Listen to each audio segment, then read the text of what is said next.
can you join with camera? And... Ty masz piękny ponglisz, błyszczysz tutaj. Trochę to będzie lipa, bo tak jak mówię, no nieużywane rzeczy zanikają. Pozdrawiam mojego penisa.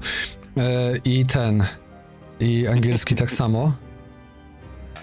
A teraz zobaczycie, jak jeszcze zamorduję, bo przywitam Raisy'ego, jeżeli się uda. Jak przejdzie tutaj, puszczę teraz w tle ten, jak to się mówi? Odsłuchaj mi to. Sia Adrian. Udwy ezen afrania werszenien koszynum hogi benictil. To jest chłopie węgierski, czyli cześć Adrian, witamy cię na przeklętym turnieju, dzięki, że do nas wpadłeś. Czaisz, kurwa, węgierski język, to on brzmi dokładnie jak ten, jak to się nazywa? Jakie zdanie? Placki po węgiersku, czyli najebane wszystko na talerz i idzie jak idzie. No dokładnie tak jakbyś z kimś gadał. What is the password? Dupa. To jest fajne, bo tak naprawdę Raisy prawdopodobnie nie wie, co to znaczy. Dupa for this video, okej. I teraz tak naprawdę, Balfi, gdzie ty jesteś? Ty miałeś po angielsku tu rozmawiać też, Boże, doceniać mnie może Fejzula, nie wiem, ja się tak czuję zestresowany, no. Będzie dobrze, Hakerek, nie bój dupy, dasz radę. Dobra, zobaczymy. Jesteś wielkim człowiekiem z małym penisem. Więc no odwrót. Wielkim penisem z małym człowiekiem, czy jakoś tak? Boże, mój kod leży na komputerze. Ja się boję, że wciśnie przycisk, a byłaby imba. Wyobraź sobie stream zakończony przez to, że kot wcisnął przycisk power. Hello Raisy, I will try to not butcher your language, but let's try this. Chia Adrian, udwy zen afrenia verszynien kuszynom hogi beneciel. Oh my god. I won't use your language again because it was awfully embarrassing right now, but hello. Hi, I by the way, I understood like 50% of it, so it wasn't too bad. Okay, so probably the high part. It means a lot, yeah. So if we are after this, so that's okay. Anyway, it is really nice to have you here on this tournament, and it was all done by Michaels. He was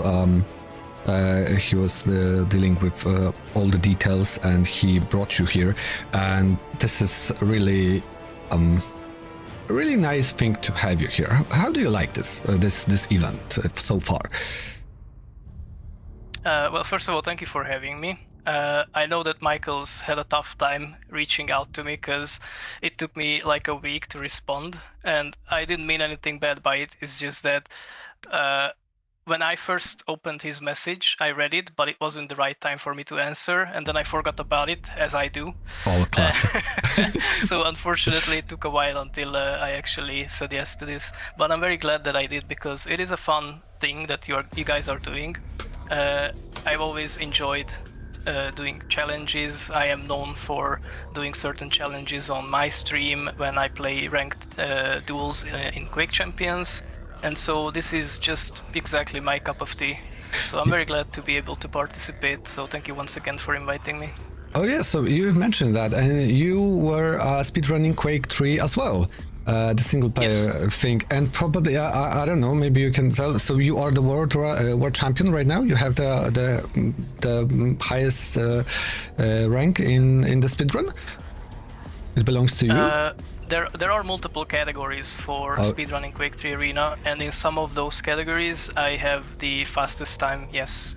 Okay, that's a nice one, and totally deserved. So okay, so we have some basic questions, but not about the Quake, because probably a lot of people know a lot of things about you. So we have some like from your side, but not too much personal. So let me ask the first one, and the first one is like, you know, the Quake is stressful. We have seen like your 180 pulls on your stream. How this is even possible to be alive after that? But how do you unplug your brain? How do you reset after all of this? After entire like stream tournaments and everything like that? What is the best solution to you to just, I don't know, to calm yourself down and just Well, yeah, sometimes my heart rate goes up to very big numbers, and I can feel that with, in my body. And it is tough because sometimes it lingers around for hours even after I'm done streaming or competing or whatever I'm doing. Usually I just try to switch to something that's more calm to do. Whether I'm like watching videos or a film or go for a walk with my dog, or I just play something that is more chill, that doesn't require me to push myself constantly. So that's usually what I do once I'm done doing whatever I was doing for reaching that pulse, that BPM. Yeah. But yeah, it is very taxing. Many people don't really think about it, but if you are pushing yourself to do well, your heart rate is gonna increase, especially in situations where your adrenaline is pumping and you're like pushing yourself constantly and you try to do the best you can. Your heart rate can go up to surprising amounts. Especially, I guess I might be like a special case, because most people told me that it's not really normal that your heart rate goes up so high. Yeah, But that's really for me, it's a frequent thing that happens. It's like a regular occurrence. So personally, I've always had this, and even when I'm like calm, it still is gonna show like 100 BPM, which is for most people very high. But that's me being calm. So you go figure. Yeah, you just like look like a statue, but your heart is like pumping the amount of blood like a Formula One car. If I didn't have the heart rate monitor on, you wouldn't be able to tell that I have 180 BPM. Yeah, for sure. Because That's I have a good poker face when it comes to that. yeah, that's really weird because it's astonishing. When even I went from from running, it will be 140 at max after running, not playing the game. So adrenaline, yeah, as you mentioned. So yeah, this one. So the walk, the dog, and everything like what is calm. Okay, so next question. How do your friends and family outside the gaming world see your career? Do they understand the scale of your success? Do they know what is all this about, the streaming and everything like that? Everyone who is close to me in real life has been supporting me throughout my whole career, even back in CS times, so like way before I became successful. Because back in CS times, when I was competing first in Counter-Strike Source and then later when Global Offensive came out, I switched to that. But I never reached the level I managed to do in Quake Champions. And so I did quite a few years of competing on like a semi-pro level in CS. And I was always supported, my parents are one of my biggest fans, so to say. They keep watching everything I do, whether I'm streaming, competing, posting content on social media, stuff like that, So I'm very grateful for that. They've always been there for me. My dad is the one who introduced me to video games in the first place. I remember that I was playing Quake 3 Arena already when I was like 5 years old. Okay. And he took me to my first LAN event, which was a Quake 3 Arena LAN, when I was 10 years old back in 2005. So 20 years ago, more than 20 years ago. Okay, that was actually another question. What was your earliest memory related to gaming, and was it a family activity or just like solo escape? That was the next question, but right now probably just the first one. I have what is so many stuff. Yeah, so the earliest memory, just the earliest memory about the gaming. I don't know what the earliest one is, but I have a few. I remember playing Get Medieval, which is like kind of like an arcade game where, and I played it multiplayer because you could play, multiple people could play on the same computer. You use the keyboard, like left side of the keyboard was player 1, right side of the keyboard was player 2, and so on and so forth. And I remember playing that. That was one of my earliest games I've ever played. I got the game for my birthday. I don't remember. I was like very young, like little kid, definitely like maybe slightly older than kindergarten, but like definitely around that age. And then I remember that my whole family, which includes my dad, my mom, and my sister, the 4 of us played on the same computer, Serious Sam. and one of us was like on a joystick, but you know those like old joysticks that was actually a joystick, so not Yeah. a gamepad, as you know. So one of us was on that, someone else was on the keyboard. We also had a fucking racing wheel. Oh god, for oh god. for driving games. So someone was playing on that. I can't remember who was whom, but yeah, I have memories like that. It was a lot of fun. Okay, so if you hadn't become a professional Quake player, what career path do you think you would have followed? If not gaming, what else? I really don't know. This is always the thing that I've done. Like even from a young age, I've always played video games, and I always, as soon as I started playing Counter-Strike Source at around 2008-ish, I always wanted to compete in it, because I'm the kind of person who likes a challenge, who likes to overcome stuff, and whenever I was facing against players that were better than me, my goal was to improve to a point where I'm the better one. And so because of that, eventually I got to play in teams, participate in tournaments, and I was always trying to push myself and just do better, you know, have better results, reach further, stuff like that. And eventually we got to Quake, of course, after many years of me trying my luck in CS.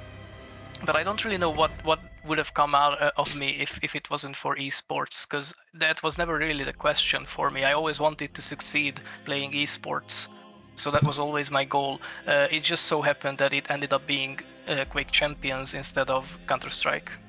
Yeah, okay. So, and the curse of the second was broken. That's a good one. And another question. So, is there any skill that you are surprisingly bad at? Like real dodging rockets? But maybe in the real world, like. Oh, the question should be what am I good at? I don't know. I'm left-handed, for example. That was always an interesting thing, because like so many daily things people do, like the majority of the population is right-handed, and so many things are just weird as a left-handed person. For example, one of the things I always remember is that when we learned to write, I was always like smudging what I was writing because I'm left-handed. That was always annoying. So my left hand was always like full of like ink, you know, with the pen as I was writing and all that. What skills am I good at? What skills am I bad at? I honestly don't really know. I'm like, if I thought about it more, maybe I could give you a few examples, but I don't really know. Okay, so there's one question from Hexer. Did you quit playing Quake because working on the set of the Severance series, and it took too much time from you? If you know what we mean, a great show, by the way, from Apple, Severance. Do you know what we are? Sorry. Okay, because the question is all about. Do I look like someone from them? Yeah, like totally, like the main character. If you will, I'm not aware.